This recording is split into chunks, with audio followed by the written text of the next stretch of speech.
Hey everybody, blessings to all. Hope you're doing well wherever you may find yourselves, and welcome to another episode where I count down backwards from 20 to number 1, my favorite album runs of all time.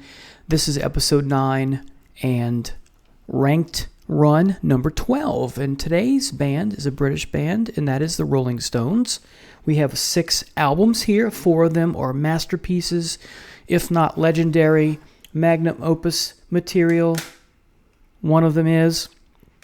The others are very close, but you can only have one Magnum Opus, right? You can have many masterpieces, and then you have 2 that are very good or just short of great, but they're very good. All right, so let's dive right in. This run begins with Beggar's Banquet, the band album cover, back available for some time now, and this has this has Brian Jones on it. This is the last album with him, unfortunately. But this is one of those this album is a masterpiece. It is great from start to finish. There is no filler here. There's no fluff. There's none of that. You have Sympathy for the Devil, which is for many an overplayed track, but I don't listen to it so much that it becomes stale. I guess it could. And the trick is to, when it comes on the radio, not to listen to it, or to not listen to the radio at all in some cases. And I barely ever listen to the radio. In fact, I just got a CD cleaner to put in my car because it's not been playing. Hopefully that's the trick. So I can listen to my CDs in the car. All right, Sympathy for the Devil. What a great song. Historic. A look at, from the devil's point of view, a lens of corrupt humans, and it's more to it than that. Number 2, No Expectations. This is a wonderful song. Probably my least favorite on the album, but it is a marvelous song nonetheless. Dear Doctor, I don't think a lot of people talk about this. I think this, well, from what I remember in conversation with people who are Stones fans like myself, I'm not the biggest Stones fan, but boy, do I love these albums that I'm presenting to you today. Dear Doctor, I like, but I think there are a lot of people who dismiss it as filler. I could be wrong, but that's the impression I get from conversations that I've had. Parachute Woman. What a great song. I don't think the song gets enough love. I've said that before. Jigsaw Puzzle. Great song. Then you have the hit off the album, Street Fighting Man. I love the song. This is one of the most powerful, as enigmatic as Sympathy for the Devil is. Street Fighting Man is one of the most powerful, if not the most powerful song by the Stones. Musically, lyrics-wise, it has a certain heaviness to it. Stones heavy, aggression to it. Very powerful, as I said, great song. Next is Prodigal Son. Wonderful tune. Wonderful, wonderful tune. Perhaps my top 3 favorite songs on this album is Stray Cat Blues. I don't know if this inspired the band, the Stray Cats, perhaps, but it was a great song. Factory Girl. Some have cited this as a filler song. I don't see it that way. I love the song. And boy, what a great way to end the album with Salt of the Earth. A very, from a lyric standpoint, compelling tune. And musically as well. Masterpiece of an album. Next we have Let It Bleed. A way to tease and poke fun at the Beatles because of Let It Be, perhaps. You have the title track that starts us off. Great tune. Love in Vain, sometimes a song that I forget and we'll skip over, but it is a powerful song. I love this song. Midnight Rambler, radio hit, perhaps my least favorite song on the album, but it is a good song. Gimme Shelter, for me, never gets old. It is a great song. It is an amazing song. The woman's voice, I can never remember her name. I said this recently on one of my other videos, but it's her voice that makes much of the song, if not 50, 60+% of this song is kind of the way that the woman on Dark Side of the Moon does in a couple songs, right? You got the silver, nice rockin' tune, right? You can't always get what you want. Great song. We got fictional characters. I got a little short story, Standing in Loud, Mr. Jimmy. There's a cherry red soda or something like that going on. Just what a great song. And background singers back for more makes the song as well. And great message, great theme here. Live With Me, not a masterpiece of a song, not a master stroke by the band, but it is a good song. Monkey Man, one of my favorite Stones songs of all time, and you get the wonderful and delightful country hunk. All right, folks, so Let It Bleed, masterpiece of an album. Speaking of masterpiece, Sticky Fingers. Now, this is the 2 CD version, so I'm going to say a few things about that. This is, like these 2 albums I just presented, masterpiece, no filler, no snoozes, no sleeper songs, great from start to finish, brown sugar, 3 thumbs up if you ask me. My favorite song on here, well, it's a tie between track 2 and 3. Sway sometimes sways me more than Wild Horses, but boy, goosebumps, folks. See that? Great. These 2 songs are just amazing. Can't You Hear Me Knockin'? My least favorite song on the album, but I do appreciate it. I do like it. You Gotta Move is amazing. And then we get to Bitch. This is a song that is an earworm. It is ear candy. It's a great, memorable song. Never gets old. You got the wonderful I Got the Blues. Don't we all get it sometimes, folks? Compelling, powerful, emotive, moving track. Speaking of compelling, moving, emotive, compelling track, Sister Morphine. Oh, my God. Oh, man.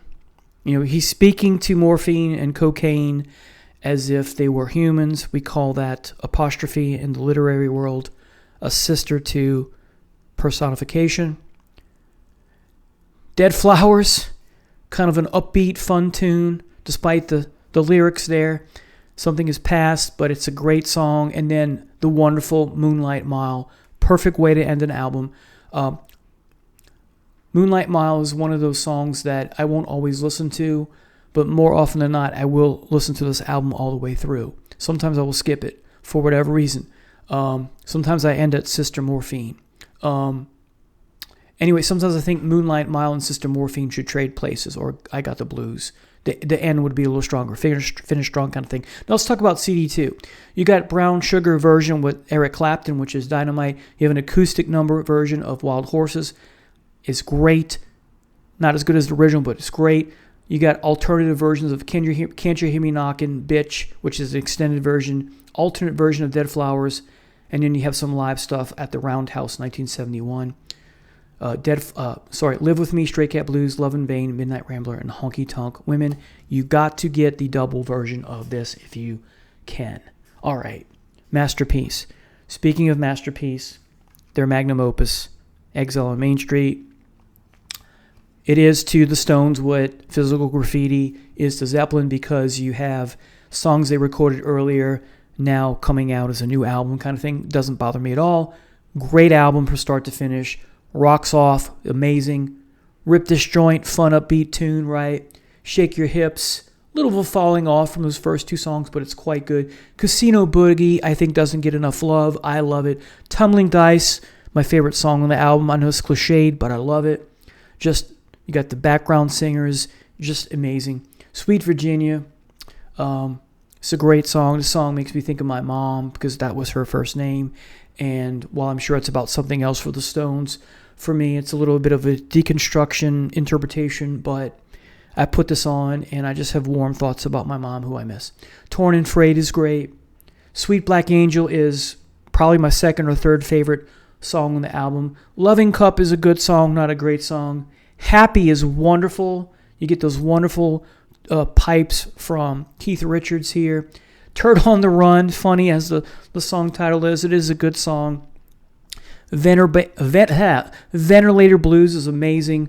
I Just Want to See His Face is quite good. It's a short tune. Then you get the powerful Let It Loose. One of my favorite songs on this album. If you know the band Urge Overkill, not Overkill, but Urge Overkill, they have a song that closes their Exit the Dragon album, and it's called Digital Black Epilogue, which pretty much ended the band and broke them up, arguing over whether it should be on the album or not, and it was on the album. That opening sounds very akin to Let It Loose, and I think it's on purpose. Not exactly sounds the same, but it's very close, and I think it works. I didn't like the song at first, then it connected. Wait a minute, this is an homage to the song, and then it worked, and it clicked for me. All Down the Line is powerful, upbeat song. Stop Breaking Down, great tune. Shine a Light, so powerful. I can see the Black Crowes doing the song. Soul Survivor, I can see the Black Crowes doing the song. Produced by Jimmy Miller. This is a great album. It's their magnum opus. Now, there was a time when they put this out. This is a companion to Exile, and then they put it out again with all 3 discs. This has extra tracks and alternate takes. Here are the songs: Pass the Wine, Sophia Loren is the subtitle, Plundered My Soul, I'm Not Signifying, Following the River, Dancing in the Light, So Divine, Loving Cup alternate take, Soul Survivor alternate take, Good Time Women, and Title 5, produced by Jimmy Miller. Songs that didn't make the cut originally on Exile, but if you count this as a triple album, dynamite. These are not as good as here, but they're still, I would say, very good. Yeah, so you gotta get this. This is just called Rarities Edition Essential Collector's Tracks for Exile on Main Street. It's got the same guy with the tennis balls in his mouth. All right, so Magnum Opus here, folks. Next we get Goat's Head Soup, and I failed to mention that once you go into the second album here, you have Mick Taylor on guitar to the end of this run, and that's one of the reasons so many of us love this run. So back to Goat's Head Soup. Here's where many a band, I'm sure, got their inspiration for their heavy metal shtick is the goat head in the soup, literally. Slayer comes to mind, the Baphomet demon, right? This is the 2-disc version. I'll talk about the extra tracks in a minute. So Dancing with Mr. D, an underrated gem, if you ask me. 100 years ago, okay song, not great. Oops. Coming Down Again, I think, is fabulous. Fabulous. Heartbreaker or Do-do-do-do-do-do. Great song, hit off the album.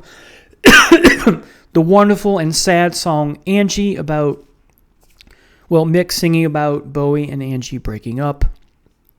Silver Train, I think, is dynamite. Underrated song. Hide Your Love is amazing. Winter, boy, what a great song. I don't think enough people talk about the song. Can You Hear the Music? Great. And then you get the wonderful Star, Star, which I won't sing the lyrics. Now, here is the disc 2, which is rarities and alternative mixes.